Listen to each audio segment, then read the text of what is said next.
smart meters and seeing their bills skyrocket, and then being told that your old analog meter wasn't keeping score right. That's just part of it. Sam? Oh, before we go there, Stan, pass the, Jack will pass the hat. We like to ask for donations to those that can afford it to help offset the cost of the meeting. So Jack will pass that around. Thank you. Good afternoon. I'm Stan Mitchell representing SAMBA, the San Antonio Making Bureaucracies Accountable Coalition. Here to present the third semi-annual review of the financial fraud accompanying CBS Energy's smart grid project. I'll stick closely to the script because I plan to send it along to the mayor. Our coalition continues to be to share information with the mayor. By contrast, we don't get much feedback from the establishment. Integrity is the issue here. Can we give everyone I'm going to put this video up on YouTube on the HCA website. If we could all be a little bit quiet. Standard is really important. This review will be different from the past. A year ago and 6 months ago, I told you what I wanted you to know, and this time I want to respond to what you want to know. That means less presentation time, more time for Q&A. Please note your questions as we proceed. This time we'll skip the numbers and focus on two organizational principles: accountability and conflicts of interest. Doesn't sound like numbers business, but it's pivotal to the issues we're dealing with. First, concerning accountability. Management consultant Peter Drucker, in his 1973 book, Management, wrote, quote, "One cannot be accountable for what one has no authority over and cannot control," unquote. He is saying accountability and control are inextricably linked. You may be accountable for some economic endeavor, a project, a department, a company. What is the ultimate expression of your control? You're held accountable for results, and if the employee does not perform, you can fire him. Where is the control, the accountability in the CBS Energy city government block? First, who, other than CBS management and board of trustees, can fire any CPS leader, thereby demonstrating control?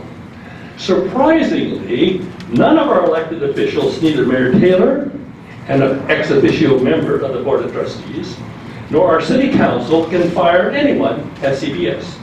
They can withhold approval of CBS's proposed rate increases. They can disapprove appointments to the CBS board of trustees, but they have no control over CBS because they cannot fire anyone. Our test of the presence or absence of control. Well, what about the Texas Public Utility Commission, you ask?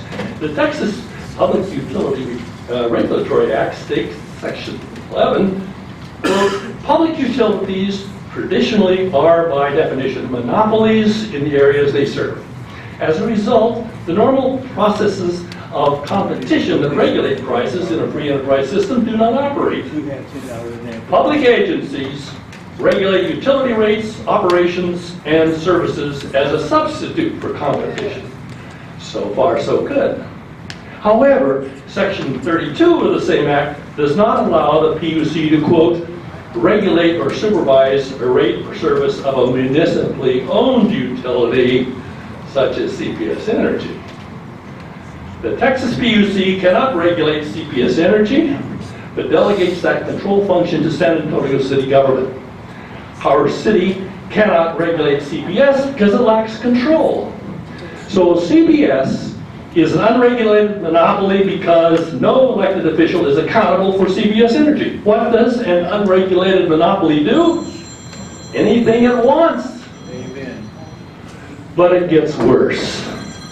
Let's review the second management principle, conflicts of interest. In 2016, CBS will pay $336 million, 13% of its revenue, to the city. where it will become 30.6%, almost 1/3 of the city's budgeted 2016 general fund revenues. Conflict number 1. Our city government has an incentive not to restrain the costly smart grid project. Higher smart grid costs will be followed by higher billing rates required to cover the higher costs. That's the nature of CPS's cost plus environment. Higher rates mean higher CPS billing. Up to 14% of that increased billing will go to the city to use for pet projects like a downtown baseball stadium. Conflict number 2. About 3.8% of CPS payments to the city can be considered dividends on CPS earnings. That is consistent with a standard dividend policy among private sector utilities. The remaining $251 million is a stealth tax, an amount comparable to the highly visible $294 million in property tax, $275 million in sales tax. Does the city limit CPS costs for the benefit of CPS owner investors, or they let her rip to grow the stealth tax to fund their pet projects? Fundamentally, whom does our city government serve? We'll be hearing more about property tax. That's just one of the 3 legs of the financial stools of the city government. The other is sales tax, and the other is the CPS stealth tax. Invisible, but real. Conflict 3. Mayor Taylor was advised in our March 23rd letter that, quote, smart meters provide 12 additional functions under program control, unquote. CPS is already committed to, quote, time of use rates, unquote, charging more for power when it is needed. One of the advanced data capture capabilities of the smart grid and the mini computer that is the smart meter. City government will not effectively regulate CPS billing because the layers of computer programming throughout the data capture to rendered billing chain cannot be independently audited, but requires CPS guidance. What's involved in auditing software? Many of you know how complex that can be if you were not involved in developing the program. In summary, the unelected CPS bureaucracy is not accountable to the people of San Antonio, either through the Texas PUC or through our feckless elected representatives. We are at the mercy of an unregulated monopoly because CPS Energy is literally out of control. After this introduction, a review of the developments since our last meeting may seem anticlimactic, but here goes. Doyle Beneby, you may recall as the president of CEO, the president of the CPS, a year ago resigned to become CEO of New Generation Power International, headquartered in Chicago. If you go to the website, you'll find that the CEO of NGPI is Shahad Qasim, not Doyle Beneby. Why did Beneby leave CPS if not to join NGPI? Passing strange to me. In response to open records request, CPS EVP and General Counsel Carolyn Sheldon sent this official CPS projection for the smart grid that projects the same $145 million positive cash flow for the smart grid project over 20 years that was documented by the spreadsheet received from CPS VP Rayford Smith 16 months ago. Meanwhile, our assessment of the taxpayer burden over 20 years has worsened from a negative $285 million cash flow in our making bureaucracies accountable. I repeat, making bureaucracies accountable, not just CPS Energy.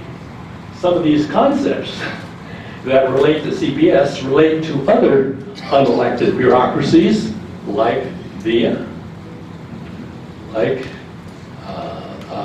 water.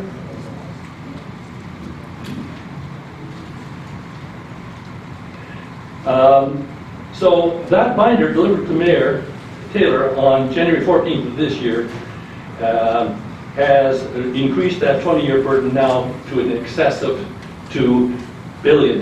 That's B is in billion. Despite the powers arrayed against us, our coalition has continued to tell a story of CPS abuse, killing a lot of trees in the process.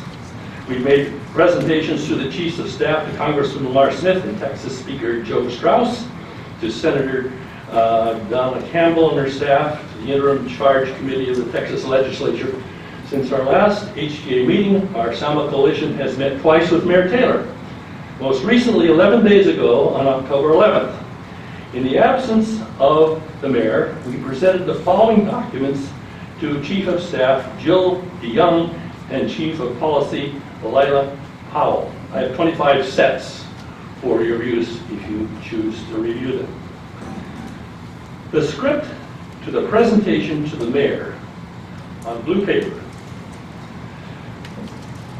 Ask the mayor, despite your lack of control, one, publicly acknowledge the tyranny of the CPS unregulated monopoly and your inability to hold it accountable. 2, lead our council to enact a zero opt-out fee for the CPS customers who decline smart meters. 3, resist President Obama's skyrocketing CPS energy utility costs that threaten our lowest income citizens. 4, hire your own financial expert so your personal integrity will no longer be held hostage to the agenda of unaccountable, unelected bureaucrats. Go here to get your accountability back. Also included in the packet, the October 12th meeting follow-up letter to Chiefs DeYoung and Powell, my 418 critique of Chief of Staff DeYoung's failure to respond for a coalition. That's it for now. If you have questions concerning CPS smart grid organizational dysfunction or any other aspect of the smart grid tyranny, if so, I'd be happy to try to help.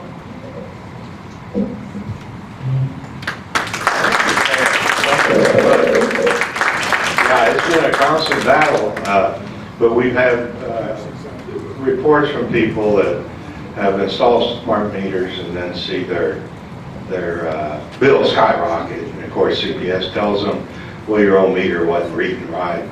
Also, people that have opted out, the CPS jackbooted thugs install them anyway. Yep. And then they want, if you complain, they say, well, we'll bring it back, but we need another $250 or whatever. So it's Gestapo, no different than any of the other branches really, except, you know, we've all got to have electricity. Okay, up next. Do you want to do a question or two? Oh, yeah. Is there a question out there? We'll take 2 questions. There's a provision in Article 1 of the Texas Constitution that forbids monopolies. Yes, sir. Why isn't that city court? Excellent question. I don't have the answer. It's a government monopoly.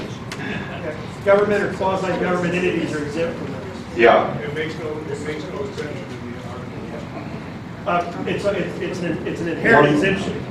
One more question. Governed under the Constitution. We've got other speakers. I tried to say public service about smart meters years or so ago.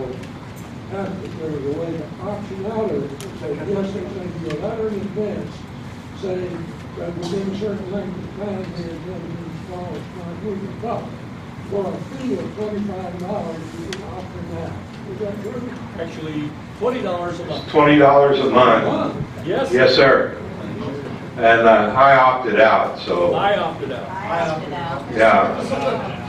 So, okay, yeah, it's extra. That's why we asked the mayor to exclude that opt-out fee. Okay, up next we have a thank you, Stan. Appreciate it.